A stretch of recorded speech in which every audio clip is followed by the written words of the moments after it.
Okay, so we are starting with financial accounting, chapter 1, theory. ठीक है जी। so सबसे पहले हम समझने की कोशिश करते हैं कि ये हम अकाउंटिंग क्यों करते हैं। ठीक है, तो अकाउंटिंग हम इसीलिए करते हैं बिकॉज हर कंट्री में कुछ ऑर्गेनाइजेशंस ऐसी होती हैं जिनको आपकी अकाउंटिंग से मतलब होता है। ठीक है, और क्योंकि उनको आपकी अकाउंटिंग में इंटरेस्ट होता है, that is why you prepare the records properly. ठीक है, अब किस तरीके की ट्रांजैक्शन रिकॉर्ड करते हैं हम अकाउंटिंग में? हम करते हैं कि एक तो जो हमारी सेल्स की ट्रांजैक्शन होती हैं, ठीक है, तो सेल्स की ट्रांजैक्शन की वजह से हमारे पास आता है कैश। ठीक है, क्योंकि आप जितना गुड्स या सर्विसेज सेल करोगे, ठीक है, उतने ही आपके जो कस्टमर्स हैं वो आपको अ, मतलब आपके डेटर्स बन जाएंगे वो। ठीक है, आपके जो कस्टमर्स हैं तो क्या बन जाएंगे? डेटर्स? डेटर्स बन जाएंगे, हाँ। ओके। ठीक है, तो उनसे आपको जनरली पैसा आता है। तो ये तो हो गया जी कंपनी में पैसा आने का जुगाड़, तो वो होता है सेल्स। इसमें आपका मतलब जो भी आपका बिजनेस है, चाहे वो अगर लेट्स से एयरलाइंस का बिजनेस है, तो आपकी जो टिकट एयर एयर टिकट्स की जो सेल्स है, दैट इज योर रेवेन्यू। ठीक है, अब देन आता है आपके पेमेंट साइड। ये तो थी कैश हमने जो रिसीव करी, रिसीव साइड थी ये। और फिर आती है आपकी पेमेंट साइड। पेमेंट साइड पे आपकी जितने भी टाइप के एक्सपेंसेस आप एज्यूम कर लो, जैसे एम्प्लॉयज के, तो उनकी सैलरीज, बेनिफिट्स, ये सब आप पे करते हो। ठीक है, सप्लायर्स हो गए आपको, सप्लायर्स को आप मटेरियल्स, सर्विसेज उनसे खरीदते हैं, राइट। तो जैसे एयरलाइन वाले में भी अगर हम बात करें, तो पेट्रोल एक सबसे बड़ी मतलब अब एयर एयरप्लेन के पेट्रोल को क्या बोलते हैं? आई थिंक पेट्रोल ही बोलते हैं। फ्यूल, हाँ फ्यूल ही बोलते फ्यूल, हाँ। तो वो आप बाय करते हो तो वो उनके लिए मटेरियल हो गया, राइट। और किन किन से बाय करते हो आप? अपने सप्लायर से। आजकल तो मतलब फूड सर्विसेज वगैरह भी हमेशा से चली आ रही हैं एयरप्लेन के बिजनेस में। तो वो भी आप फूड वगैरह भी अपने सप्लायर से लेते हो, एंड देन आप सेल करते हो वो अपने कस्टमर्स को, जो कि उसे उस पर्टिकुलर फ्लाइट में बैठ के आपसे, आपके थ्रू आपकी सर्विसेज एंजॉय कर रहे हैं। ठीक है, देन आपका आ जाता है कि लेंडर्स। अब एयरप्लेन का बिजनेस है अगर आपका, तो बट ऑब्वियस है कि आपने इधर उधर से कहीं कहीं से भी पैसा उठाया होगा, राइट। हमने फाइनेंशियल मैनेजमेंट में भी पढ़ा है कि लेंडिंग, हम अपने बिजनेस को फंड कराने के लिए हम कहाँ कहाँ से पैसा उठा सकते हैं। एक एक तो हम share holders, equity share holder से पैसा उठा सकते हैं। ठीक है, दूसरा प्रेफरेंस शेयर होल्डर से उठा सकते हैं, डिबेंचर्स इशू कर सकते हैं हम, बॉन्ड्स इशू कर सकते हैं। Bonds I think government issue करती है, हम लोग डिबेंचर्स इशू करते हैं। ठीक है, देन हैं। इन सब का आपका डेफिनेशन एक बार ही बता सकते हो? प्रेफरेंशियल शेयर्स और दूसरे शेयर्स में क्या डिफरेंस है, और डिबेंचर्स क्या होता है? वो हम दूसरा जब सब्जेक्ट कर रहे होंगे वैसे तब ज्यादा इंपॉर्टेंट है, बट फिर भी मैं बता देती हूँ। इक्विटी शेयर होल्डर्स जो आपके होते हैं, वो आपके जनरली उनके पास जो होता है वो वोटिंग राइट होता है। They are owners of the company, सही मायने में तो बोला जाए तो। ठीक है, और जो प्रेफरेंस शेयर होल्डर्स होते हैं उनके पास प्रेफरेंशियल राइट्स होते हैं कि जब कल को अगर मान लो कंपनी वाइंड अप हो रही हो, और लेट से कंपनी के पास 100 रुपए हैं, जिसमें से उसने अपने क्रेडिटर्स वगैरह सब, जितनी भी देनदारियां थी सब कुछ निपटा दिया, उसके बाद उनके पास 60 रुपए और बच गए। ठीक है, अब वो देनदारियां मतलब इंक्लूडिंग डिबेंचर वगैरह, जो लोन्स, बैंक के लोन्स और ये सब पहले पे होते हैं। तो ये सब मुकाने के बाद भी मान लो उनके पास 60 रुपए और बचे हैं, तो प्रेफरेंस शेयर होल्डर्स को पहले मिल जाता है। ठीक है, एंड लेट से प्रेफरेंस शेयर होल्डर्स और 40 रुपए ले गए, तो लास्ट में जो बचे हुए 20 रुपए हैं वो ही बस इक्विटी शेयर होल्डर में बिकते हैं, बचते हैं। तो प्रेफरेंस शेयर होल्डर्स को जनरली आपको, आपने एक रेट ऑफ इंटरेस्ट कमिट किया होता है कि इतना हर साल आपको, आप हम जो आप हमें पैसा दे रहे हो उसके बदले में हम आपको दे देंगे।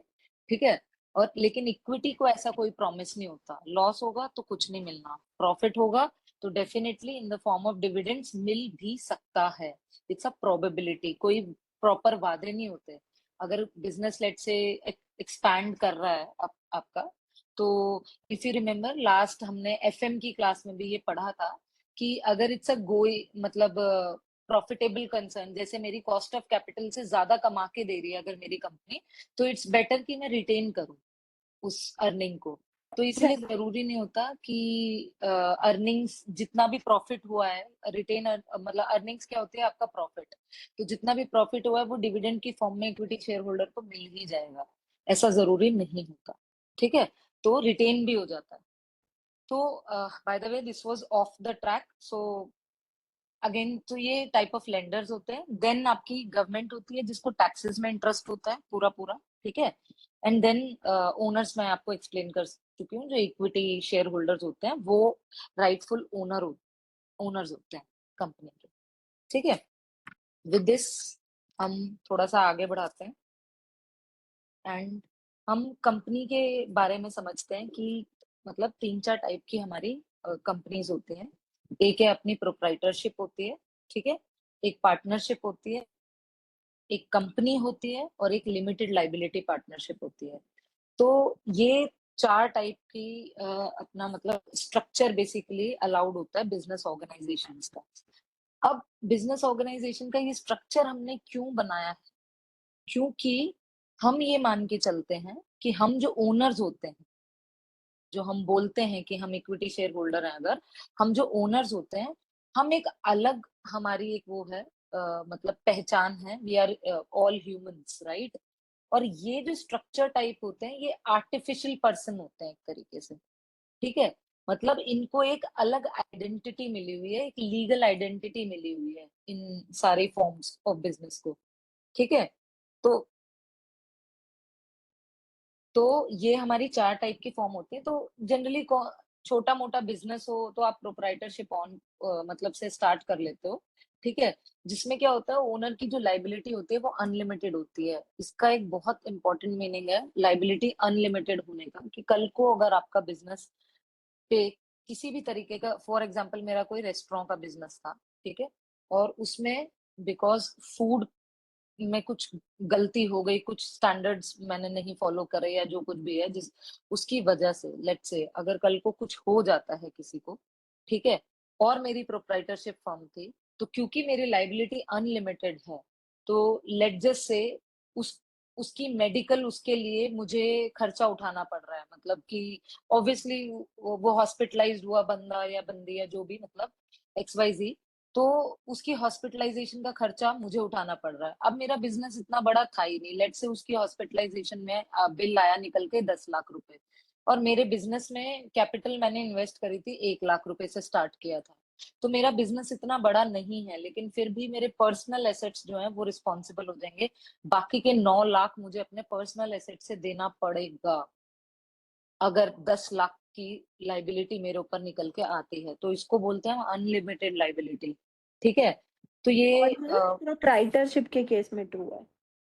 हाँ, और पार्टनरशिप के केस में भी, पार्टनरशिप के केस में ये हो जाता है कई बार कि कुछ पार्टनर्स आपके, मतलब पार्टनरशिप फर्म कब बनती, अच्छा प्रोप्राइटरशिप जब आप सिंगल पर्सन होते हो तब आप प्रोप्राइटरशिप ओपन कर लेते हो। पार्टनरशिप के लिए आपको मिनिमम 2 लोग चाहिए होते हैं। ठीक है, ऑब्वियसली किसके साथ, किसी के साथ तो पार्टनर करेंगे ना, तब तो जाके पार्टनरशिप फर्म बनाएंगे। तो मिनिमम आपको 2 लोग चाहिए होते हैं पार्टनरशिप फर्म में, और मैक्सिमम शायद 100 की लिमिट होती है। ठीक है, तो अब पार्टनरशिप फर्म में भी अनलिमिटेड होती है, ऑल दो उसमें हम ये डिफाइन कर सकते हैं कि for example Rachita, Pooja, Ayushi and Aviral, these are 4 partners in a firm. ठीक है, पार्टनरशिप फर्म, उसमें रचिता और पूजा तो एक्टिव पार्टनर्स हैं let's say, and Aviral and Ayushi वो उन्होंने बस पैसा लगाया और उन्होंने कहा है कि भाई हमारी liability in this business is up to this money only. Let's say वो 1-1 लाख की कैपिटल लाए थे उस बिजनेस में, और सेम हम चारों ही 1-1 लाख की लाए थे, लेकिन उन्होंने पार्टनरशिप डीड में लिखवा लिया था कि हमारी लिमिटेड लाइबिलिटी रहेगी। ठीक है, तो वो लाइबिलिटी उसी पैसे तक लिमिटेड होती है जितना पैसा उन्होंने बिजनेस में डाला होता है। ठीक है, तो सेम अगर मैं उस केस पे जाऊं, अभी जो हमने डिस्कस किया था, सोल प्रोप्राइटर की जगह लेट से पार्टनरशिप फॉर्म के थ्रू हमारा एक रेस्टोरेंट खुला हुआ था, जिसमें फूड पॉइजनिंग के चलते हमको 10 लाख का बिल भरना पड़ गया, क्योंकि इतने सारे लोग एक साथ बीमार हो गए हमारा खाना खा के। ठीक है, हमारे रेस्टोरेंट का खाना खा के। तो अब आयुषी एंड अविरल उस केस में क्या बोलेंगे, जी मेरे हमारी थी लाइबिलिटी 1-1 लाख की, प्लीज आप वो पैसा यूज करें, जितना भी बचा है जो भी है उसके बियॉन्ड हमसे ना उम्मीद करें। और फिर पूजा और रचिता क्या करेंगे कि अब मान लो बिजनेस में 2 ही लाख रुपए बचे थे लेट से, बाकी तो हमने एसेट खरीद लिए थे और ये सब कर लिया था, तो पूजा और रचिता को बाकी के 8 लाख रुपए आधे आधे बांट के चुकाने पड़ेंगे अपने पर्सनल एसेट्स से, इवन दो बिजनेस में नहीं। देन थर्ड फॉर्म जो होती है वो कंपनी होती है आपकी, जनरली लार्ज बिजनेसेस के लिए आपकी कंपनी होती है। ये कंपनीज के बारे में हम सबको ही पता है, हम सब किसी ना किसी कंपनी में काम भी करते होते हैं। इसमें क्या होता है, इसमें आपकी लाइबिलिटी लिमिटेड होती है, ठीक है, and that is the use of company. And ये लार्ज बिजनेसेस के लिए तो बहुत ही अच्छा होती है। बट रचिता इसमें मुझे हाँ एक, दो डाउट हाँ है। जी, हाँ जी, एक तो एलएलसी और एलएलपी भी कंपनी होती है ना, और एक मैं प्राइवेट आने ही वाली हूँ लिमिटेड। अविरल, एलएलपी पे तो मैं अभी आऊंगी। अच्छा, और और कोई डाउट? एक और है कि एंजल इन्वेस्टर का क्या रोल होता है, एंजल इन्वेस्टमेंट। वो वैसे इस सब्जेक्ट से रिलेटेड नहीं है अविरल, आई कैन आई, चलो मतलब ठीक है। मैं बता दूंगी आपको एंजल इन्वेस्टर वगैरह क्या होता है। तो हाँ जी, कहाँ पे थे हम? आप पार्टनरशिप के अगले थर्ड पे कंपनी पे थे हाँ, कि वो कंपनी पे लिमिटेड पहुंच लाइफ। गई थी। तो कंपनी जो है वो सूटेबल होती है लार्ज बिजनेसेस के लिए, और उसमें आपकी लाइबिलिटी लिमिटेड होती है। लेकिन उसमें एक चीज बड़ी होती है कि यार बड़ा लीगल कंप्लाइंस वगैरह उसमें बहुत बर्डनसम हो जाता है, ठीक है, बहुत ज्यादा कंप्लाइंसेस आपको करने पड़ते हैं फॉलो। तो वो एक उसकी एडेड कॉस्ट हो जाती है, इसलिए जनरली लोग प्रेफर करते हैं कि भाई बड़ा बिजनेस हो ना तभी कंपनी खोलो ना, क्योंकि बड़ा बिजनेस ही वो उस तरीके की लीगल कंप्लाइंसेस के खर्चे अफोर्ड कर पाएगा। खर्चे अफोर्ड करने का मतलब ये हो गया, आपको अपनी अकाउंटिंग टीम भी बिठानी पड़ती है प्रॉपर अकाउंटिंग करने के लिए, आपको कंप्लाइंस टीम, कंपनी सेक्रेटरीज, ये वो चार्टर्ड अकाउंटेंट, पता नहीं कौन कौन अपनी उसमें टीम में ऐड करना पड़ता है, ताकि सब तरीके से कंप्लाइंसेस आपके फॉलो हो रहे हो। तो इसीलिए जनरली कंपनी जो स्ट्रक्चर है वो एक लार्ज बिजनेस के लिए बहुत सूटेबल होता है। देन आ गए हम लिमिटेड लाइबिलिटी पार्टनरशिप पे। अब ये पार्टनरशिप जैसा ही होता है, लेकिन एज द नेम सजेस्ट ये लिमिटेड लाइबिलिटी पार्टनरशिप होती है, ठीक है। इसमें सबकी जो लाइबिलिटी होती है वो लिमिटेड होती है अप टू द लिमिट जो भी वो कैपिटल लेके आए हैं अपनी बिजनेस में, ठीक है।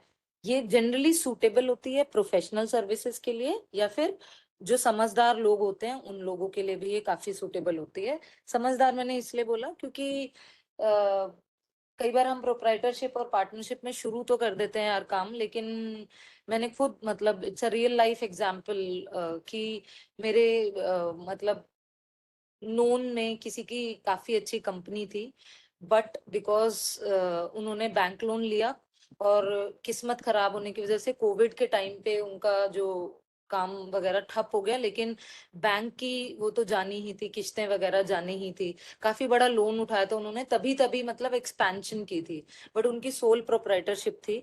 इसकी वजह से दे हैड टू पे, मतलब अब बैंक तो अपना लोन वापस मांग के रहेगा ना, तो उन्होंने एक तो सारे एसेट्स एसेट सब सीज कर लिया, धंधा बंद हुआ, ये तो सबसे बड़ा नुकसान था ही कि एक अर्निंग वो बंद हो गई। दूसरा ये हुआ कि भाई आपका वो काफी नुकसान हो गया, मतलब इन द सेंस कि उनके पर्सनल एसेट्स भी अटैच हो गए थे लाइबिलिटी को, क्योंकि टैक्स वगैरह वाले भी सब पीछे पड़ गए थे जब, मतलब किस वही है कि थोड़ा सा बुरा वक्त आता है तो ये फॉर्म्स थोड़ी गलत हो जाती हैं। तो LLP, I would say if it is a small business तो वो थोड़ा सेफर ऑप्शन रहता है आपका। लेकिन उसके लिए वही है कि अ, आपको मतलब उतनी नॉलेज होनी चाहिए when you are starting up with your business. तो तो अगर जैसे जो आपने एग्जांपल दिया, अगर मतलब वो मतलब फीजिबल था उनके लिए एलएलपी बनाना। हाँ, उनके लिए फिजिबल था, ये अपनी अच्छा। चॉइस होती है कि आप अच्छा। क्या बना रहे हो, क्योंकि वही है थोड़ा बहुत कंप्लाइंसेस बढ़ जाते हैं, थोड़ा बहुत ऐसे, तो लोग डिसाइड करते हैं कि भाई क्या होता है कि फिर यार आपको ना, जैसे प्रोप्राइटरशिप आपको कोई भी बनवा के दे देगा, लेकिन एलएलपी बनवाने के लिए लेट्स अज्यूम कि आपको एक कंपनी सेक्रेटरी को ही रीच आउट करना है। अब उसने फी मांग ली 10,000, अब आपने शुरू में 10,000 बचाने के लिए एंड में काफी लाखों का नुकसान भी हो सकता है। तो ये ये हमारे कोर्स में है कंडीशंस और मतलब एलएलपी की डिटेल्स या नहीं है? ये मतलब हाँ, फाइनेंशियल अकाउंटिंग में पढ़ाई जाती है, ये ओके। बताई जाती है। थ्योरी में आ गई तो आ गई, नहीं आई तो नहीं आई। तो बस अपनी नॉलेज के लिए आपको पता होना चाहिए फिर। ठीक। ठीक है, मूविंग ऑन। अब मतलब ये अकाउंटिंग का पूरा प्रोसेस चलता कैसे है कि एक बिजनेस ट्रांजेक्शन्स होती हैं, जैसे कि आपकी में हमने बात करी थी, परचेजेस की ट्रांजेक्शन होती है, सेल्स की ट्रांजेक्शन होती है, कुछ हमारा कैश में रिसीव हो जाता है और कुछ कैश में पेमेंट हो जाता है। हम कंजम्पशन ऑफ मटेरियल वगैरह ये सब जो कुछ भी करते हैं, ये हमारी बेसिकली बिजनेस की ट्रांजेक्शन्स हो गई।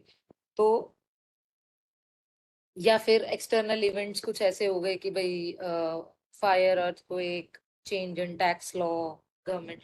तो ये सारे जो होते हैं, ये हमारे इनपुट्स बोलते हैं हम इनको, जो बिजनेस ट्रांजेक्शन्स वगैरह को एंड एक्सटर्नल इवेंट्स को इनपुट्स बोलते हैं। इनको प्रोसेस करते हैं देन हम। ठीक है, प्रोसेस कैसे करते हैं? On the basis of accounting principles and standards.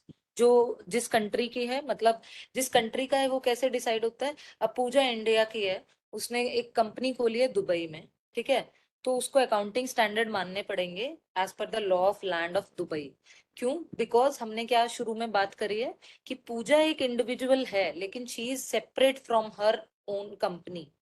She is not the company. ठीक है, she is separate from the company and that is why अगर दुबई में कंपनी ओपन करी है तो वहां के जो भी लॉज हैं वो फॉलो करने पड़ेंगे, वहां के जो अकाउंटिंग स्टैंडर्ड्स हैं वो फॉलो करेंगे। सिमिलरली इंडिया में अगर खोले तो वहां के।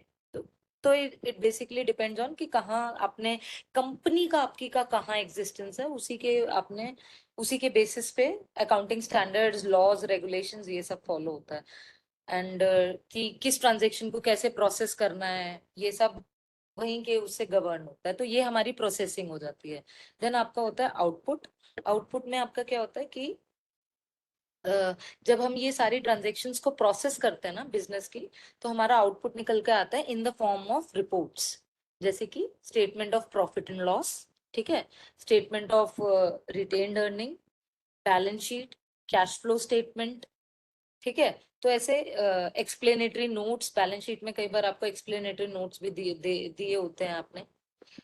एक आउटपुट ये भी होता है कि उन इनके थ्रू आप टैक्स रिटर्न्स भी भरते हो।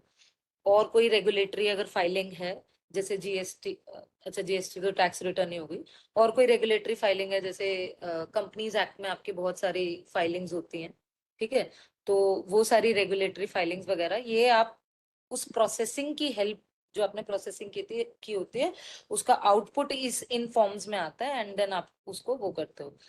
देन ये जो आउटपुट आया उसके यूजर्स कौन कौन होते हैं? एक तो शेयर होल्डर्स होते हैं, ठीक है, देन आपके क्रेडिट एनालिस्ट्स होते हैं। वो जनरली ये क्रेडिट एनालिस्ट वो लोग होते हैं जो आपकी कंपनी के फिनेंशियल्स को देख के वो ये एनालाइज करते हैं कि कंपनी की हेल्थ कैसी है। ठीक है, कुछ लोग काफी अच्छा करते हैं इसमें, मतलब एनालिस्ट काफी अच्छी नॉलेज होती है, बैकग्राउंड होता है उनको, एंड देन वो ये काम कर रहे होते हैं। और कुछ लोग ऐसे ही बस अपना यूट्यूब चैनल खोल के और शुरू हो जाते हैं बिना किसी उसके, लेकिन लोगों को गाइड करने लग जाते हैं, तो हमें उनसे बच के रहना होता है।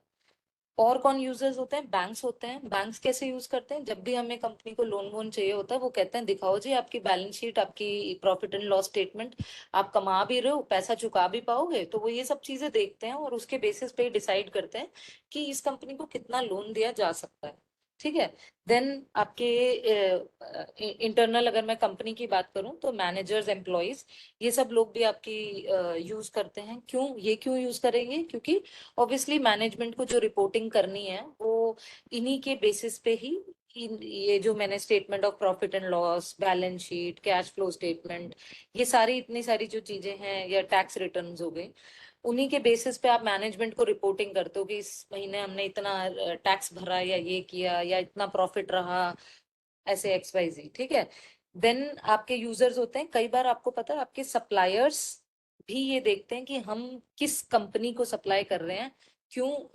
क्योंकि ऑब्वियसली वो क्यों देखेंगे कि भाई उनको पैसा वापस तो मिल जाएगा कि नहीं मिल जाएगा। मान लो उन्होंने हमारे रेस्टोरेंट को, अगेन पुराने वाले एग्जाम्पल पे चले जाते हैं, हमारे रेस्टोरेंट को 10 लाख के गुड्स सप्लाई कर दिए और हमारे अंदर उतनी वो ही नहीं थी कि हम 10 लाख पे कर दें। ठीक है, तो इसलिए जनरली सप्लायर्स भी इंटरेस्ट लेते हैं, भैया दिखाओ तुम थोड़ा कि कितना तुम्हारा बिजनेस है, क्या है। वो लोग जितनी जानकारी मिल सकती है वो लोग भी हासिल करने की कोशिश करते हैं। देन ऑफ कोर्स हमारे कस्टमर्स भी जितनी जैसे ये बिग फोर्स वगैरह हैं, इनको इनके जो है ये क्यों चलता है, इनका इतना बिजनेस क्यों चलता है, ये लोग अपने कस्टमर्स के बेसिस पे चलाते हैं कि देखो जी फेसबुक ये वो फलाना ढिमकाना, ये सारी कंपनीज हमसे ही ऑडिट कराती हैं, तो आप भी कराओगे तो देख लो आपका भी मतलब हो जाएगा। तो ये प्रीमियम भी चार्ज करते हैं, तो इसलिए हमारे कस्टमर्स भी इंटरेस्टेड होते हैं। हमारी गवर्नमेंट देन इंटरेस्ट लेती है, ऑफ कोर्स टैक्स रिटर्न भर रहे हैं तो वो भी चेक करेगी कि सब ठीक है कि नहीं है। देन रेगुलेटर्स जैसे कि सेबी वगैरह, अगर आपका शेयर प्राइस, अगर आपकी कंपनी का शेयर लिस्टेड है शेयर मार्केट में, तो देन वो लोग भी इस चीज को वो करते हैं। तो ये आपके सारे यूजर्स हो जाते हैं। इन इसमें कहीं पे कोई प्रॉब्लम आई कि inputs, processing, output and users को समझने में?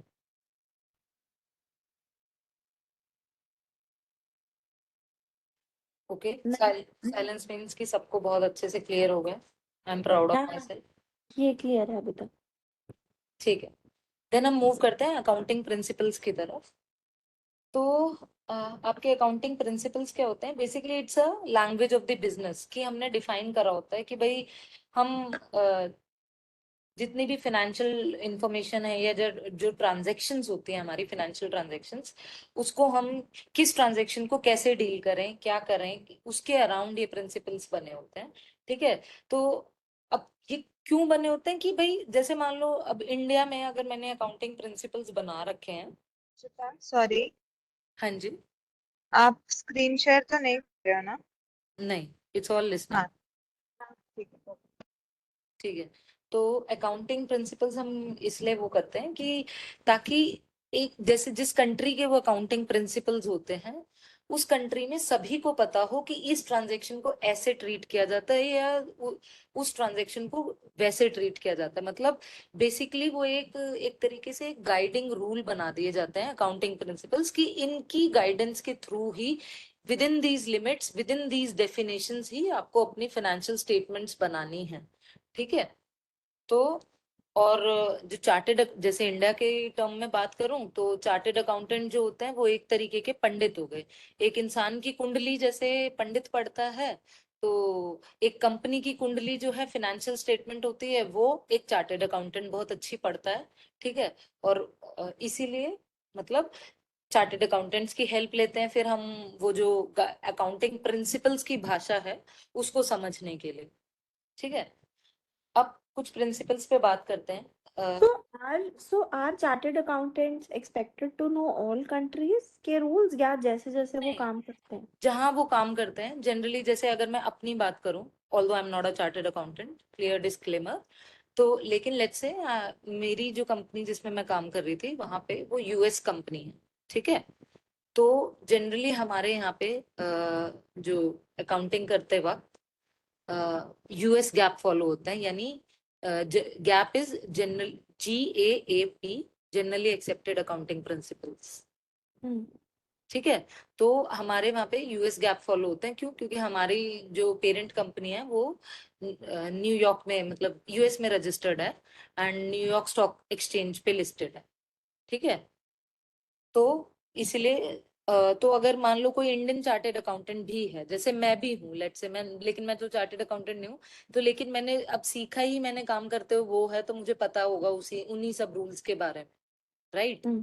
तो चार्टेड अकाउंटेंट जिस कंट्री के होते हैं जनरली उन्हें उनकी तो नॉलेज होती ही है, प्लस बाय वर्क आपको जिस चीज की नॉलेज मिल जाती है वो भी आप ऑब्वियसली उसके भी फिर इवेंचुअली धीरे धीरे आप जान ही जाते हो उसके भी निटिग्रिटीज, राइट? हाँ जी। ठीक है, अब हम आगे बढ़ते हैं कि रिपोर्टिंग एंटिटी क्या है। So reporting entity is the subject of a set of financial statements. Accountants को जो है ये they treat business as separate from its owners and other related firms. तो ये हमें हमेशा ऑल टाइम याद रखना है कि business is a separate entity and हम जो मतलब जो उसके ओनर्स होते हैं दे आर सेपरेट, ठीक है। अब प्रोप्राइटरशिप या पार्टनरशिप बिजनेस में भी जब हम अकाउंटिंग कर रहे होते हैं तो हमें जो ट्रांजैक्शन से डील करना होता है वो सिर्फ बिजनेस रिलेटेड ट्रांजैक्शन से डील करना होता है। उनकी पर्सनल ट्रांजैक्शंस जो कुछ भी हो रही हैं उससे बिजनेस को कोई मतलब नहीं होना चाहिए, और वो बिजनेस की फाइनेंशियल स्टेटमेंट्स में रिकॉर्ड भी नहीं होनी चाहिए, ठीक है। देन हाँ जी। आपकी जो कंपनीज जैसे एक सेपरेट लीगल एंटिटी होती है, ठीक है। तो वो जो लीगल एंटिटी, क्योंकि वो सेपरेट लीगल एंटिटी है तो उसके लिए फाइनेंशियल स्टेटमेंट्स अलग से बनती हैं, in the sense owners are separate, legal entity is separate, ठीक है। तो वही चीज को रिपीट किया। देन आप प्रिंसिपल्स की तरफ अगर मैं मूव करूं तो एक होता है गोइंग कंसर्न।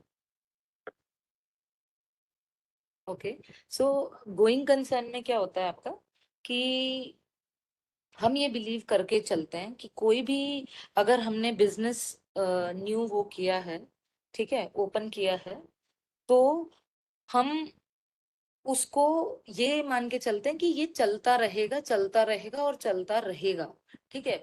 अगर मैं एग्जाम्पल के तौर पे मैं आपको बताना चाहूँ कि लेट्स से वो जो हमने रेस्टोरेंट अभी ओपन किया था, ठीक है, वो रेस्टोरेंट अगर हम इस इंटेंशन के साथ ओपन करें कि हम 2 साल बाद उसे बंद कर देंगे, तो आपको लगता है कि जो सप्लायर्स हैं वो हमें स, मतलब रॉ मटेरियल वगैरह सप्लाई करने में इंटरेस्ट लेंगे? नहीं, वो इंटरेस्ट नहीं लेंगे, क्योंकि वो कहेंगे अबे इनका क्या भरोसा, 2 साल की बोल रहे हैं, 1 साल में बंद करके भाग गए, हमारे पैसे मर गए तो, ठीक है। तो जनरली किसी भी बिजनेस के साथ ये एक बेसिक अजम्पशन मानी जाती है कि it will be an enterprise which will continue at least in the foreseeable future. ये उनके साथ, this is the going concern principle, ठीक है। कि उसके फर्म बाद बंद ना हो जाए। कि फर्म बंद नहीं होगी, ना हो जाए नहीं, मतलब फर्म को ऑन ही इसी इंटेंशन से किया गया है कि ये इन द फोरसीएबल फ्यूचर ये चलती रहेगी, Got it. ठीक है। अब उसके बाद होता है, दूसरा होता है हिस्टोरिकल कॉस्ट आपका। तो हिस्टोरिकल कॉस्ट बेसिकली क्या होती है, जो इट्स द कैश और whatever cheque bank transaction you have done for acquiring an asset, ठीक है। तो आप जब एसेट एक्वायर करते हैं तो ऑब्वियसली फॉर एग्जांपल अगर मेरे रेस्टोरेंट बिजनेस की बात करूं तो मुझे चेयर टेबल ये वो के साथ अपनी एक किचन के लिए जितनी भी चीजें खरीदनी पड़ेंगी, स्टोव एंड बहुत सारी चीजें मुझे खरीदनी पड़ेंगी ना अपनी किचन के लिए, राइट। यूटेंसिल्स, बड़े बड़े यूटेंसिल्स, एंड देन रेस्टोरेंट में भी जो मैं सबको लोगों को कटलरी वगैरह ये जिसमें भी मैं सर्व करूंगी तो वो सब मुझे खरीदना पड़ेगा। तो वो खरीदने के लिए जो मैंने कैश पे किया है या इवन चेक से पेमेंट करी है, तो वो जो होती है वो मेरी हिस्टोरिकल कॉस्ट होती है, ठीक है। अब ये और कुछ नहीं है, ये गोइंग कंसर्न प्रिंसिपल की ही एक्सटेंशन होती है, ठीक है। इसमें क्या है कि एसेट्स जो होते हैं हमारे, कि वो दे आर नॉट, मतलब they are not meant for sale of course, and वो हम अपनी बिजनेस जिसकी भी लाइफ 1 साल से ज्यादा है, वो आपकी जो लाइफ है वो, मतलब जिन एसेट्स की लाइफ 1 साल से ज्यादा है, लाइफ 1 साल से ज्यादा मतलब यूजफुल लाइफ 1 साल से ज्यादा है, वो हमारी उसमें फिक्स एसेट टाइप्स में आ जाते हैं, ठीक है। और जिनकी 1 साल से कम है उनको हम करंट एसेट में बोल देते हैं, ठीक है, कि वो हमारे करंट एसेट्स हैं। तो हिस्टोरिकल कॉस्ट बेसिकली जो बुक वैल्यू हो गई, जिस कॉस्ट पे हमने, अगर मैंने अब कोई स्टोव खरीदा उसका मुझे पता है वो 5 साल की लाइफ है, ठीक है, मैंने उसे 100 रुपए में खरीदा, तो मेरी बुक वैल्यू फर्स्ट ईयर में कितनी हो गई, 100 रुपए। फिर एंड ऑफ फर्स्ट ईयर पे मैंने उस पर लेट से स्ट्रेट लाइन मेथड था, डिप्रिसिएशन हम सबको लगानी आती है, अगर कोई स्क्रैप वैल्यू नहीं है, 5 इयर्स की लाइफ है, तो स्ट्रेट लाइन मेथड से 20 रुपी पर ईयर मेरी डेप्रिसिएशन हो जाएगी। तो मैं ईयर एंड पे लेट से मैंने डेप्रिसिएशन लगा दी, और मेरी फिर बुक वैल्यू कितनी रह गई, 80। उसका मार्केट वैल्यू से आज सच कोई लेना देना नहीं है, लेकिन तो ये हिस्टोरिकल होता है। लेकिन एक इसमें बस एक पॉइंट है कि आजकल क्या हो रहा है देर आर सर्टेन एसेट, उनको फेयर वैल्यू पे ट्रीट मतलब लिखा जाता है even in balance sheet and all, for certain kind of assets, only for certain kind of assets. ठीक है, तो बट हिस्टोरिकल कॉस्ट आपको समझ आ गया ना, कि जो बुक वैल्यू की आपके जो कॉस्ट चल रही है वो। देन पीरियोडिसिटी, अब क्योंकि मैं ये मान के चल रही हूँ कि मेरा जो बिजनेस है वो फोर्सिएबल फ्यूचर में कंटिन्यूड रहेगा, तो भाई कितने इंटरवल पे, पीरियोडिसिटी क्या होती है कि इट डिफाइंस कि भाई कितने इंटरवल पे जो है फिनेंशियल स्टेटमेंट्स तैयार होंगी। तो जनरली ये 1 साल के लिए जो मतलब पीरियोडिसिटी में जो अजम्पशन होती है कि वो पूरी जो एंटायर बिजनेस लाइफ होती है उसको ब्रेक कर देता है 1 ईयर की उसमें। ठीक है, तो दैट इज पीरियोडिसिटी। तो we prepare financial statements for every year separately. And ठीक है, only for every year, not half yearly, etc. नहीं ऑब्वियसली वो हम रिपोर्ट उसको हाफ ईयरली, क्वार्टरली, जैसे हम मतलब जैसे वो तो जैसे भी गाइडलाइन है, रूल्स एंड रेगुलेशंस है, लॉज हैं, वैसे करते हैं। बट जनरली 1 साल की बुक्स हम मतलब 1 साल का टाइम पीरियड कंपेयर करते हैं एंड देन फिर दूसरे साल उसको दूसरे साल से। ऐसा having said that quarter on quarter performance भी कंपेयर होती है फ्रॉम प्रीवियस ईयर क्वार्टर, मतलब पिछले साल का सेम क्वार्टर, जैसे Q1 of let's say 2022 will be compared with Q1 performance of 2023। तो सिमिलरली ये क्वार्टर ऑन क्वार्टर परफॉर्मेंसेस भी होती हैं एंड आप पिछले क्वार्टर से भी परफॉर्मेंस मेजर करते हो, तो वही जो, तो ये बेसिकली पीरियोडिसिटी हो गई। ठीक है, कि आपने क्वार्टरली पे भी फाइनेंशियल स्टेटमेंट्स बनाई हैं अपनी, and when I am saying financial statement, it includes both income statement, not both, it includes all the statements we discussed as output, which is your income statement, income and loss statement, also known as profit and loss, ठीक है, and your balance sheet and other cash flow statement। Can you cover the difference between balance sheet and profit and loss statement? हाँ, इन मतलब आगे आने आएगा वो, आएगा ही, अच्छा अच्छा। हाँ आगे आएगा, बट वैसे अगर शॉर्ट में आपको बताना है तो एज द नेम सजेस्ट कि आपका Rachita, income sorry to interrupt. कितना रहा ड्यूरिंग द ईयर एंड, हाँ हेलो, जी, मेरा बस एक पॉइंट है, आप मुझे अगर आगे कवर कर सको तो कर देना। It's basically there are 2-3 things like in accounting, asset, liabilities and एक आध जो टर्म्स और होते हैं, and we need to manage. मैं ऑडिबल? हाँ श्वेतन आगे आएंगी, मैं बता रही हूँ ये सब टर्म्स आगे आएंगे। Okay fine. ओके ठीक है, तो देन हम पीरियोडिसिटी के बाद हम मूव करते हैं। आप थोड़ा शॉर्ट में बता रहे थे बैलेंस शीट और पीएनएल। हाँ, so as the name suggest, income and loss statement जो है वो आपकी हो गई, इनकम दिखाती है, प्रॉफिट आया तो प्रॉफिट, मतलब and income and income statement जो है वो आपकी ये दिखाती है कि कितने आपने इनकम की और कितने उसके अगेंस्ट में आपने एक्सपेंसेस किए।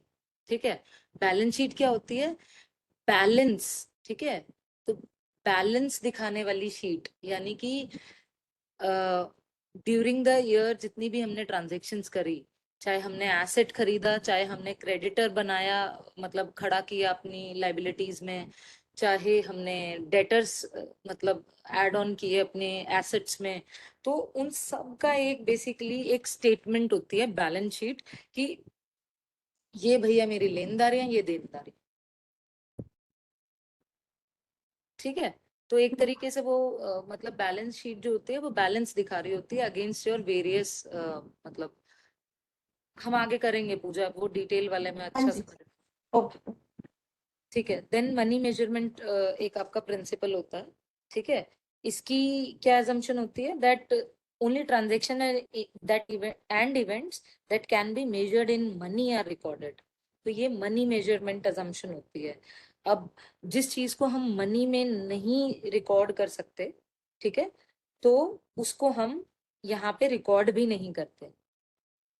ठीक है। जैसे रिमेम्बर मैम ना क्लास में एक बार एक एग्जांपल दिया कि हमने किसी उसकी हायरिंग करी, ठीक है। अब वो एक ट्रांजेक्शन, एज अ ट्रांजेक्शन लिखी हुई थी कि जर्नल एंट्री पास करो। तो हमने क्योंकि सिर्फ अभी हायरिंग की है, लेकिन उसके अगेंस्ट में कोई फिनेंशियल वो अभी मेजरेबल वो आया नहीं है, तो इसलिए हमने उसको लिखा नहीं था। क्यों? क्योंकि हायरिंग की, कर तो ली, मान लो 2 दिन बाद बंदा छोड़ के चला जाए फिर, ठीक है, तो हमारी अभी कोई लाइबिलिटी नहीं बनी ना। उस मतलब कोई फिनेंशियल वो हम रिकॉर्ड नहीं कर पाए कि हाँ, अगर वही बंदा हमारे पास मतलब ज्वाइन करने के बाद 1 महीने पूरा काम कर गए, तो हमारी लाइबिलिटी बनती है कि उसकी 1 महीने की सैलरी हमें पे करनी पड़ेगी, राइट। तो ये जो अपना मनी मेजरमेंट प्रिंसिपल होता है, ये बेसिकली यही होता है कि भाई मनी टर्म्स में जिस चीज को आप मेजर करते हो उसी को आप रिकॉर्ड करते हो। तो रचिता ये जैसे तुमने बोला कि पूरा मंथ से काम करे तभी हमें सैलरी देनी पड़ती है या फिर तभी काउंट होगा। तो अगर वो 2-4 दिन काम करते हैं उनके उस केस में भी तो कैलकुलेट करते हैं, तो तब नहीं होगा लैब। ये 2-4 दिन वाला ना बंदा वैसे खुद ही शर्मसार होके आता नहीं, ठीक है। नहीं, जैसे कंपनी होती है, जैसे मान लो एक हफ्ता भी अगर होता है तब भी वो उसको कंसिडर करती है पेमेंट वगैरह।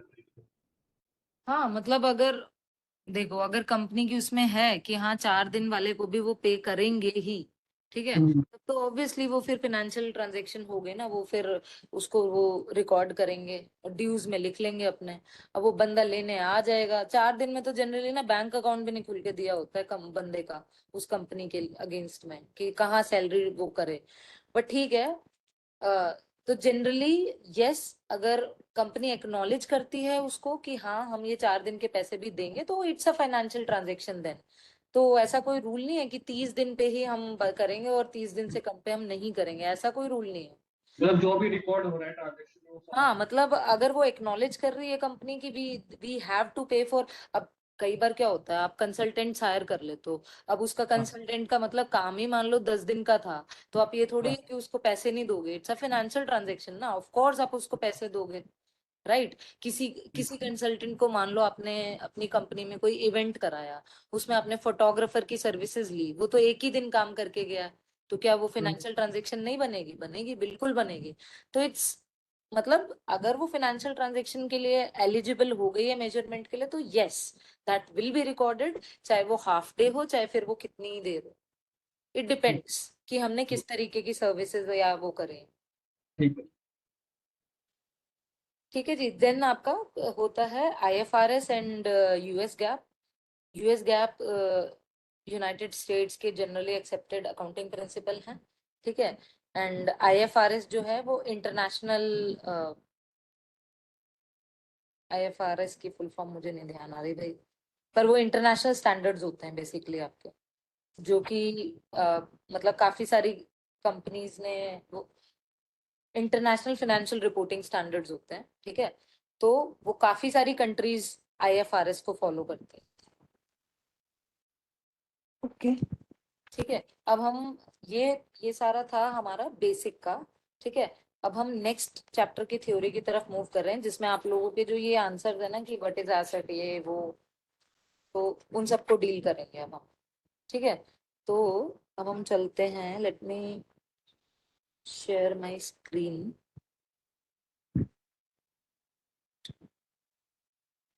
सो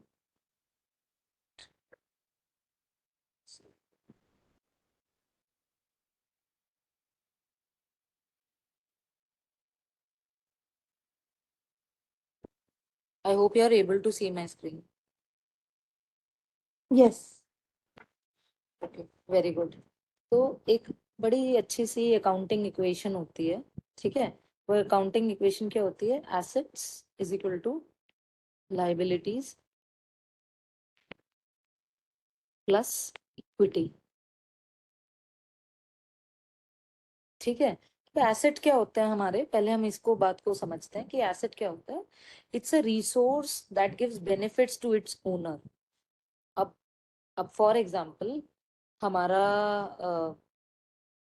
मतलब एक बिजनेस है जिसमें एरो मतलब एयरलाइन का बिजनेस जो हम एग्जांपल ले रहे थे, तो हम एयरलाइन के बिजनेस में मेरे पास एरोप्लेन्स हैं, ठीक है। अब एरोप्लेन्स जो हैं वो क्या है मेरे, वो मेरे एसेट क्यों हैं? क्योंकि ये मेरा रिसोर्स है जिसकी हेल्प से मुझे बेनिफिट मिलेगा। मुझे in the sense as owner नहीं, मुझे in the sense as company. ठीक है, कंपनी को बेनिफिट मिलेगा एरोप्लेन से।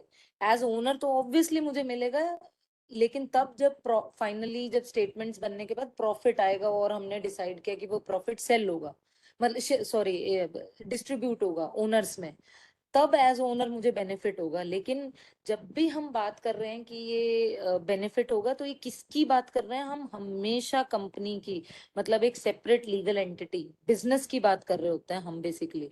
कंपनी मतलब अब लिटरल कंपनी मत ले जाना, जो हमने थोड़ी देर पहले कंपनी सीखी, बट बेसिकली बिजनेस की हम बात कर रहे होते हैं कि वो एसेट बिजनेस के होते हैं। तो जिसकी भी, तो एसेट के दो फीचर होते हैं कि एक उसका कंट्रोल हमारे पास होता है, हमारे पास यानी बिजनेस के पास उसका कंट्रोल होता है। ठीक है। और दूसरा वो जो मतलब रिसोर्स होता है हमारा, उससे हमें बेनिफिट्स आने होते हैं। बेनिफिट्स का मतलब होता है, दूसरी भाषा में, अकाउंटिंग भाषा में हम उसको यूजफुल लाइफ भी बोल देते हैं। ठीक है, यूजफुल लाइफ। तो जिस चीज से हमें या तो बेनिफिट्स आने हैं या उसकी यूजफुल लाइफ अभी बची हुई है, जिसके थ्रू ऑब्वियसली हमें अगेन, एरोप्लेन की अगर यूजफुल लाइफ अभी 10 साल है और मुझे 1 ही साल हुआ है, तो 9 इयर्स तक और ये मेरी बुक्स में एसेट बन के रह सकता है, अगर ये 9 साल तक और मेरे को बेनिफिट्स देगा तो। ठीक है। हो सकता है 5th ईयर बाद अगर एरोप्लेन क्रैश हो गया, ठीक है, तो क्या हो जाएगा फिर? जितनी भी उसकी बुक वैल्यू थी वो हमें मतलब अपनी बुक से राइट ऑफ करनी पड़ जाएगी। ठीक है। क्यों? क्योंकि क्रैश होने के बाद अब उसकी कोई यूजफुल सॉरी कोई यूजफुल लाइफ नहीं रह गई ना उसकी, क्रैश होने के बाद। तो इसलिए अब वो हमारी बुक में एसेट भी नहीं रह जाएगा। तो एसेट की डेफिनेशन में किसी को किसी भी तरीके का डाउट? नहीं। ठीक है। देन हम मूव करते हैं लाइबिलिटी की तरफ, कि लाइबिलिटी क्या होती है? लाइबिलिटी होती है हमारी एक तरीके से ऑब्लिगेशन। ठीक है। जो कि हमें, हम वो लाइबिलिटी कैसे पे करते हैं? Through using our assets. ठीक है। अब जैसे फॉर एग्जांपल, आपने एरोप्लेन के बिजनेस में जिससे भी, जो भी आपके फ्यूल के सप्लायर थे, ठीक है, अब उन सप्लायर्स से आपने फ्यूल तो ले लिया, मान लो 1000 लीटर्स, ठीक है, आपने फ्यूल ले लिया। लेकिन अभी आपने कहा कि ये आपने 30 डे के क्रेडिट पे लिया। 30 डेज क्रेडिट मतलब कि उन्होंने जिस दिन इनवॉइस रेज करी, उसके 30वें दिन मुझे पैसे देने हैं उनको, इस 1000 लीटर फ्यूल के। तब तक मैं क्या करूंगी? मैं 1000 लीटर फ्यूल अपने एरोप्लेन में भरूंगी, और उसको भेजूंगी, मतलब फ्लाई करने, और उसके जो टिकट सेल्स होंगी वहां से मुझे रेवेन्यू आएगा। वहां से जो पैसा आया मेरे पास, मान लो टिकट्स मेरी एरोप्लेन में लेट से 200 सीट्स थी, और मैंने हर टिकट को, लेट जैसे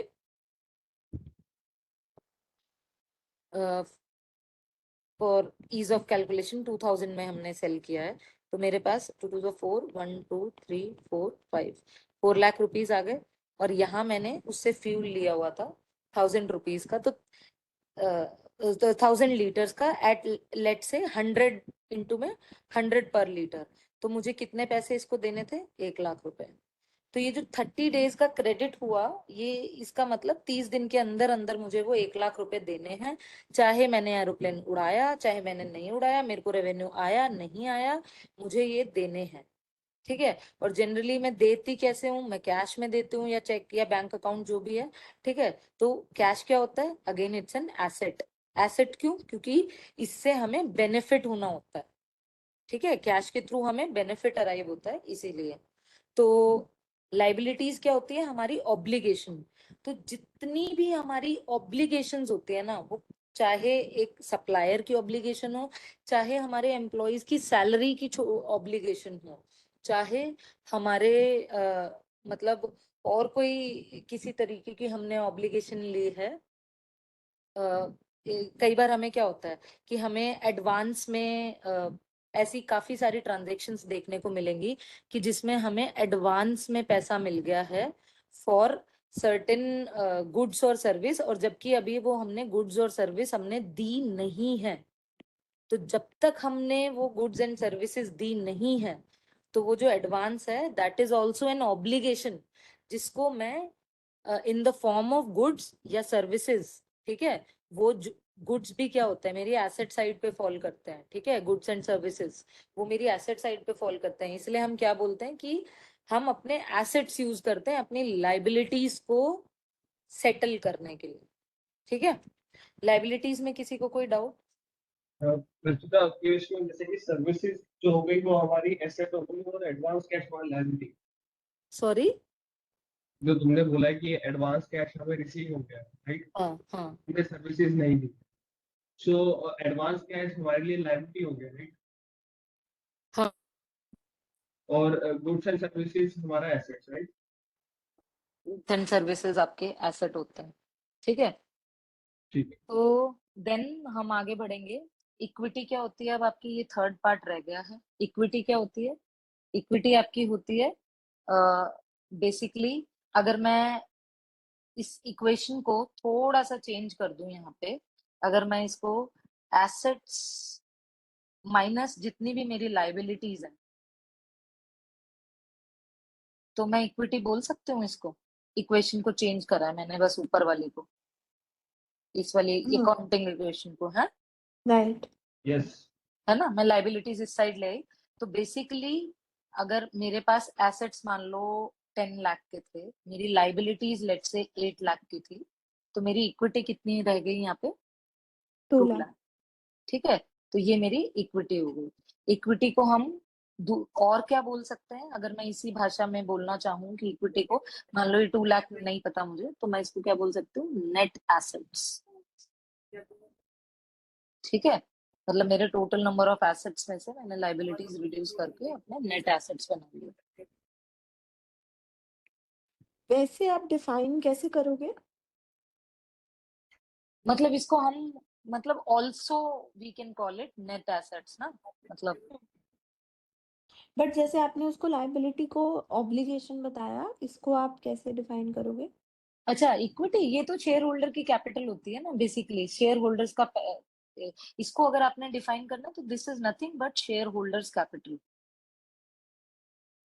जैसे अभी हमने रेस्टोरेंट के बिजनेस में जो कैपिटल इंट्रोड्यूस करी थी, 4 पार्टनर्स थे हम लोग, ठीक है। चारों पार्टनर्स ने 1 लाख ईच इंट्रोड्यूस किए थे फर्म के अंदर, हम्म। तो वो बेसिकली शेयर कैपिटल थे। ओनर्स कैपिटल भी बोल देते हैं उसको, ठीक है। ओके। तो वो हमारी इक्विटी होती है। तो तो अब यहाँ अगर हमने 4 लाख इन्वेस्ट किए तो हमें चाहिए कि finally assets minus liabilities at least 4 lakh बन जाए, ऐसा? हाँ, मतलब ये तो एक बड़ी मिनिमलिस्ट अप्रोच होगी कि इतना तो बन जाए। बेसिकली आप सिर्फ मूल की बात कर रहे हो। मैं तो मतलब चाहूंगी कि ब्रेक मुझे, इवन होगा, वो हाँ ब्रेक इवन होगा। हाँ, वो तो एक तरीके का बस वो, हाँ मतलब उस सेंस में बोल लो कि हाँ ब्रेक इवन है, लेकिन टेक्निकली ब्रेक इवन भी नहीं है। क्यों? क्योंकि आपने 4 लाख लगाए, मान लो 1 साल हो गया बिजनेस को, 1 ईयर हो गया, तो 4 लाख पे अगर आपने बैंक में रखा होता तो आपको इंटरेस्ट मिलता, या किसी और अपॉर्चुनिटी में डाला होता तो आप उस अपॉर्चुनिटी के थ्रू अर्न करते, ठीक है। तो अगर आपका 1 साल बाद मान लो जैसे, हाँ, तो आप यूं समझ लो कि नेट एसेट जो हो गए वो ब्रेक इवन कंडीशन हो गई, या इनफैक्ट वो ज्यादा प्रॉफिट भी हो सकता है। क्यों? क्योंकि आपने तो वो, आप लाए क्या थे? एक तरफ आपके इक्विटी रखी थी, दूसरी एसेट साइड पे आपने क्या रखा हुआ था? 4 लाख रुपए कैश, राइट। कैश फॉर्म में एसेट पड़ा था आपका 4 लाख, और एक तरफ आपकी ओनर्स कैपिटल रखी थी 4 लाख, ठीक है। तो अब इसको किस तरीके से खर्च करके आपने, अगर आपने नेट एसेट्स अपने 4 लाख कर लिए, it means firm has already grown. Hmm. समझ रहे हो? 4 लाख से वो ग्रो कर चुकी है अगर आप नेट एसेट्स की बात करोगे तो। ओके। ठीक है। और यहाँ पे विद इन अकाउंटिंग कॉन्सेप्ट्स हम कभी भी टाइम वैल्यू ऑफ मनी नहीं लेते, है ना? नहीं नहीं नहीं, हाँ, ये वाली में मतलब लेते हैं वो यार, वो फिर वो हाई फाई अकाउंटिंग वो रियल लाइफ में लेते हैं। यहाँ कभी भी नहीं होगा, ठीक क्वेश्चंस में कोर्स में बिल्कुल भी नहीं होगा हमारा ठीक, got it. Time value of money वगैरह, ये सब नहीं होता। ठीक है, ठीक अब हम आते हैं फिनेंशियल स्टेटमेंट्स पे। तो फिनेंशियल स्टेटमेंट में पहली स्टेटमेंट तो होती है आपकी कि income and loss, right? Statement होती है आपकी प्रॉफिट एंड लॉस स्टेटमेंट, इसको ऐसे स्टेटमेंट अपना ढंग से कर लेते हैं, statement of profit and loss. ठीक है, तो अ, क्योंकि मैम ने ये बोला है, मैम ने नहीं बोला वैसे, मतलब आज की डेट में हमारा जो word horizontal method of accounting है, मतलब स्टेटमेंट है, वो खत्म हो चुका है। हम सिर्फ वर्टिकल मतलब वर्टिकली ही हम स्टेटमेंट्स को वो करते हैं। तो statement of profit and loss में क्या क्या आता है? आपका आता है रेवेन्यू। ठीक है, ये मैं फॉर्मेट बता रही हूँ आपको कि जो पेपर में यूज करना है हमें। ठीक है, तो वो रेवेन्यू कहीं से भी हो सकता है, फ्रॉम सेल ऑफ गुड्स, अगर मेरी मतलब मैन्युफैक्चरिंग कंपनी है या ट्रेडिंग कंपनी है तो सेल ऑफ गुड्स, या फिर अगर मेरी सर्विस इंडस्ट्री है तो सेल ऑफ सर्विसेज। रेवेन्यू इनमें से किसी भी उसके थ्रू हो सकता है। ठीक है, तो यहाँ हमने मान लो मैं दोनों में ही डील करती हूँ। अब क्योंकि एयरलाइन बिजनेस की अगर मैं बात करूँ तो उसने फूड भी बेचा, उसने सर्विसेज भी बेची। जनरली जो मेन होता है उसको हम ऊपर लिखेंगे और जो सेकेंडरी है उसको नीचे, बट ठीक है ऊपर कैसे भी लिख लो। बेसिकली आपने सेल ऑफ गुड्स, लेट से आपने फूड जो सेल किया एक फ्लाइट पे, आपने 100 लोगों को 100 रुपए के हिसाब से 10,000 रुपए का फूड किया, तो वो आपका रेवेन्यू हो गया, मतलब स्टेटमेंट में। ठीक है, एंड देन आपने 100 लोगों को 1,000 रुपए की टिकट बेची थी, तो 1,00,000 रुपए आपका इनकम फ्रॉम 100 लोगों को 1,000 रुपए की टिकट्स बेची थी, तो 1,00,000 रुपए आपका सर्विसेज का रेवेन्यू हो गया। ठीक है, तो ये ठीक है। तो हो गया आपका रेवेन्यू। देन आपकी आती है एक्सपेंसेस साइड। अब एक्सपेंसेस पे क्या करते हो आप उससे रिलेटेड जितने भी, जैसे स्टाफ की जो सैलरी हुई थी, ठीक है, स्टाफ सैलरी हो गई, फ्यूल हो गया, रेंट हो गया। अगर जैसे हम आपको पता ही होगा एयरपोर्ट अथॉरिटी ऑफ इंडिया है जो एआई, उससे हम एयरपोर्ट वाल जहाँ पे हम प्लेन्स वगैरह खड़े करते हैं या रनवे पे रन करते हैं, तो वो बेसिकली हम उनको वो यूज करने का वो एरिया और वो सर्विसेज वहाँ के, मतलब रोड्स वोड्स यूज करने का हम उनको रेंट वेंट पे करते होते हैं। Parking space. हाँ, पार्किंग ओके। स्पेस है जो कुछ भी है तो वो हम पे कर रहे होते हैं। ठीक है, देन आपका कोई अगर फ्यूल मैंने ऐड कर ही लिया, इसको आप, फूड। हाँ, फूड हो गया। ठीक है, इस तरीके के जितने भी आपके यहाँ पे आपने एक्सपेंसेस सारे लिख लिए अलग अलग कैटेगरी में, ये हमने डाल के। ठीक है, ये अलग अलग कैटेगरी में, तो इसका भी टोटल आ गया एक। ठीक है, अब लेट जस्ट से इसका मेरा टोटल सारे एक्सपेंसेस का टोटल आया था 70,000 रुपीज। ठीक है, अच्छा, जो आप बोल रहे थे कि वर्टिकल मेथड होता है, उसका मतलब ये है कि रेवेन्यू के नीचे एक्सपेंसेस आएंगे और राइट यस लेफ्ट में नहीं लिखते? यस, राइट लेफ्ट में नहीं लिखते, वो ओके। हॉरिजॉन्टल मेथड होता है and that is an obsolete method. इसलिए मैंने वो जानबूझ के बताया भी नहीं आप लोगों को। उसमें ठीक है। आपका इस साइड पे इनकम आ जाता है, इस साइड पे एक्सपेंसेस आ जाते हैं, but this is an obsolete method, not used any more, इसलिए do not use in paper also. ठीक। ठीक है, वर्टिकल मेथड में आपका रेवेन्यू और उसके नीचे फिर एक्सपेंसेस शुरू हो जाते हैं। अब रेवेन्यू का टोटल हमने किया 1,10,000।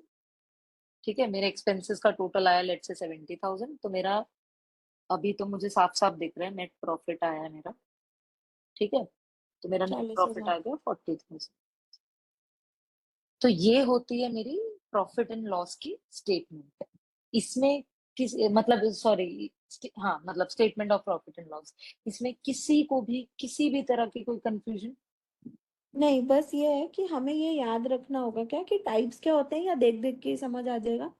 कि ये अब रेवेन्यू है ये एक्सपेंसेस है? ये चल के जब हम जैसे क्वेश्चंस वगैरह करेंगे हम्म तो हमें प्रैक्टिस हो जाएगी, देख देख के ही हमें पता लगने चलेगा कि कहाँ कहाँ क्या आता है क्या नहीं आता, और टेस्ट ठीक से पहले हमें उस स्टेज पे पहुंचना है। है, राइट, ठीक है। ठीक है, तो अब हम आगे बात करते हैं आपकी दूसरी टाइप की, और ये आज के लिए लास्ट की स्टेटमेंट है, ठीक है। अब हम हम्म दूसरी स्टेटमेंट की बात करते हैं, वो हो जाएगी हमारी बैलेंस शीट।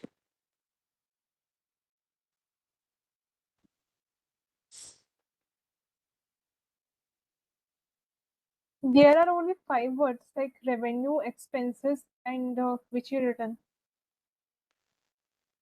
हाँ जी, There are only क्या five बोल- things like there are only 5 things like revenue, expensive, salary, fuel, rent, food in the categories of that. मुझे समझ ही नहीं आ रहा क्वेश्चन श्वेतल। अरे हमें मतलब 6 चीजें याद रखनी होंगी जब हमें स्टेट फाइनेंशियल स्टेटमेंट देंगे। एक रेवेन्यू बोलो और। है, हमको बस ये चीजें याद रखनी है ना, बाकी को हम कैटेगराइज कर लेंगे। हाँ, वो कैटेगराइजेशन ही याद रखना है। हाँ, मेन जो फॉर्मेट पॉइंट ऑफ व्यू से आपको याद रखना है कि एक आपको सबसे पहले ऊपर रेवेन्यू रिप्रेजेंट करना है। मेरी राय ये रहेगी आप लोगों को, जब आप रेवेन्यू लिखो और क्वेश्चन मतलब सॉल्व करने चल रहे हो, तो एक लाइन लिख, आपने मान लो रेवेन्यू, आप 100% श्योर हो आपने रेवेन्यू पूरा कैप्चर कर लिया है, मेरी राय फिर भी ये रहेगी कि 2-4 लाइनों का गैप देके फिर एक्सपेंसेस लिखना। क्योंकि कल को किसी आगे चल के क्वेश्चन में कहीं एडजस्टमेंट दी हुई, या पता चले उस रेवेन्यू के साथ किसी तरीके की कोई एडजस्टमेंट करनी पड़ गई, तो फिर वो सारा क्वेश्चन दोबारा से लिखने की बजाय, this is my got it. Suggestion कि जब आप रेवेन्यू लिखो 2-4 लाइन का गैप देना, एक्सपेंसेस लिखो 2-4 लाइन का गैप देना, फिर नेट प्रॉफिट लिख देना। ठीक है, क्योंकि एक्सपेंसेस में भी हो सकता है किसी तरीके की कोई एडजस्टमेंट करनी पड़ जाए, कुछ ऐड करना पड़ जाए, तो ये मतलब सजेशन रहेगा, मतलब बाकी आप लोगों की मर्जी है फॉलो करना या ना करना। उसके बाद हम बैलेंस शीट पे पहुंचते हैं। अब बैलेंस शीट में भी आपका horizontal method is obsolete, hence we will not do that, and there is only vertical method. और वर्टिकल मेथड में आपका जो बुक में भी दिया हुआ और जो मैम ने तो आई थिंक शेयर कैपिटल से पहले शुरू किया था, बट जो बुक में दिया वो मैं लिखवा रहा हूँ। सबसे पहले आप शुरू करते हैं एसेट से। एसेट्स में आपके जैसे 2-3 टाइप के एसेट बता देते हूँ। कैश हो गया आपका, ट्रेड रिसीवेबल हो गया, ट्रेड रिसीवेबल को हम डेटर्स भी बोल देते हैं अपने, सन्ड्री डेटर्स एंड ऑल, ठीक है। देन सन्ड्री क्या होता है? यार मतलब जैसे ना, आपने 10 लोगों को सेल करी है, ठीक है, हजार हजार हजार हजार रुपए, ठीक है। अब सबके नाम थोड़ी लिखने बैठ जाओगे बैलेंस शीट में, ठीक है, कि भाई ये पूजा के 1000 रुपए, पूजा से 1000 लेने हैं, अविरल से 1000 लेने हैं, आयुषी से 1000 लेने हैं, श्वेतल से 1000 लेने हैं, ख्याति से 1000 लेने हैं, ऐसे नहीं लिखने बैठोगे ना आप। तो आप सबको या तो एक एक टर्म दे देते हो ट्रेड रिसीवेबल, या फिर सन्ड्री डेटर्स, गॉट इट। ठीक है, ऐसे बोल देते हो आप, ठीक है। देन आपकी सप्लाईज, सप्लाईज में आपका मतलब रॉ मटेरियल, फिनिश्ड गुड, ऐसे सब कुछ आपका वो एसेट साइड पे ही आता है, ठीक है, रॉ मटेरियल भी फिनिश्ड गुड पे। देन आपका होता है इक्विपमेंट्स। इक्विपमेंट्स आपके क्या हो गए, जैसे मशीनरी, फर्नीचर, ये वो ऐसी वाली जितनी भी चीजें होती हैं, ठीक है, वो सारे आपके इक्विपमेंट में फॉल कर गई। फिर यहाँ पे आपने क्वेश्चन करते वक्त प्लीज, जब सारे टाइप के एसेट्स आपको पता है, आपने नोट कर लिए, उसके बाद भी 2-3 लाइन का गैप देना और लिखना total assets.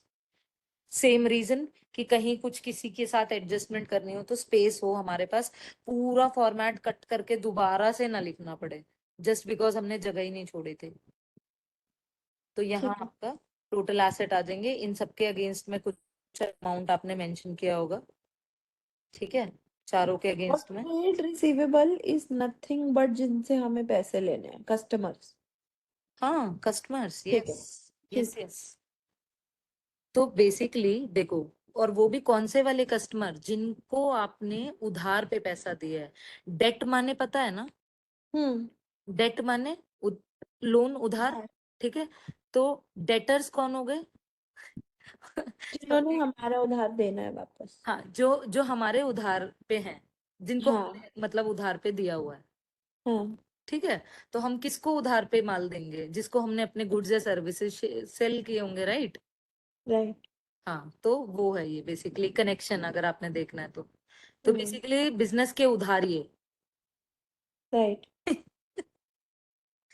Okay, moving on. Then total assets कर लिए हमने, उसके बाद हम चलेंगे लाइबिलिटीज। ठीक है, लाइबिलिटीज में अब क्या हो गया?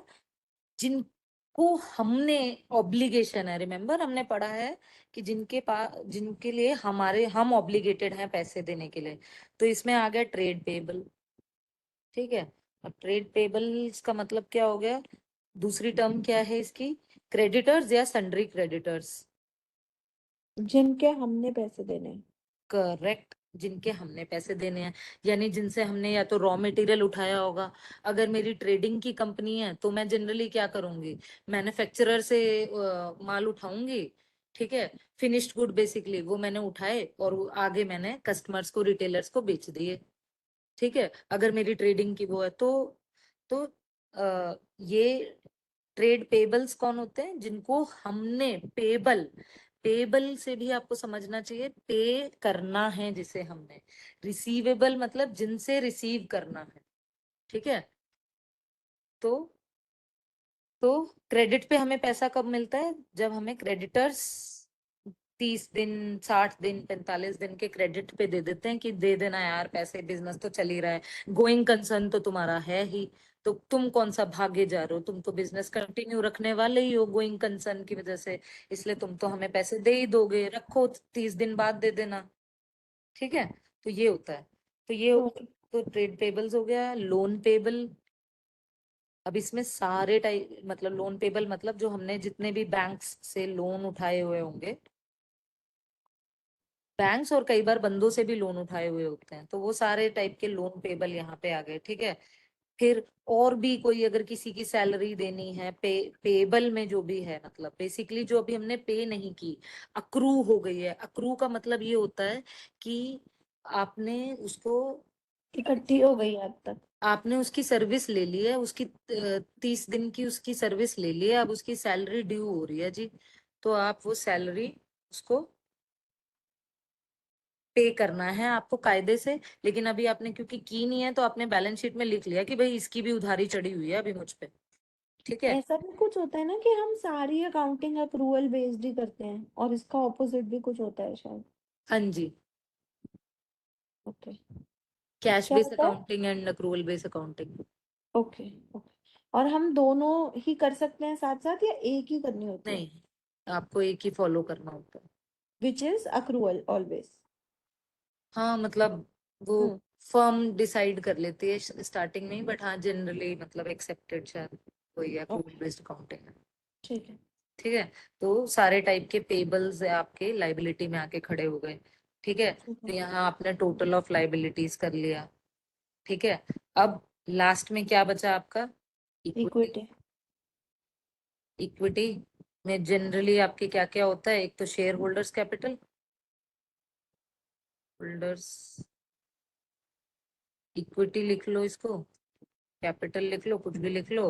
दूसरा, अगर किसी तरीके की कोई रिटेन्ड अर्निंग है, रिटेन्ड अर्निंग क्या होता है कि मेरे को जैसे मान लो लास्ट ईयर 15 लाख का प्रॉफिट हुआ, तो मैंने 5 लाख तो डिस्ट्रीब्यूट कर दिया ओनर्स में कि ये जो आपने इतना पैसा लगाया है बिजनेस में, उसके लिए हमारी तरफ से, बिजनेस की तरफ से ये आपको 5 लाख रुपए एज अ डिविडेंड हम देते हैं, ठीक है। लेकिन बाकी के जो 10 लाख है ना, वो हमें अभी बिजनेस में दोबारा, हम अभी बिजनेस में रिटेन करेंगे, और जैसे ही हमें कोई अपॉर्चुनिटी मिलेगी तो हम उसके थ्रू भी आपको पैसे अर्न करके देंगे। तो जो पैसा हम उनको नहीं देते हैं, जो प्रॉफिट्स हमने उनको डिस्ट्रीब्यूट नहीं किए होते हैं, वो प्रॉफिट्स होते हैं मेरे रिटेन्ड अर्निंग्स। ओके। तो ये हम कैलकुलेट भी फिर कर यहाँ सकते पे हैं आ जाता है, asset। एक एक मिनट पूजा, फिर यहाँ पे आ जाता है total of liability, liabilities and equity, ठीक है। And this number should match with my total assets, क्योंकि हमने अकाउंटिंग इक्वेशन में यही सीखा था कि assets is equal to liability plus equity, और वही मेरा बैलेंस शीट में मुझे दिखाना होता है। सॉरी पूजा, अब आप क्वेश्चन पूछो। नहीं, आंसर हो गया। Very good. तो यहाँ तक किसी को कोई डाउट है? नहीं।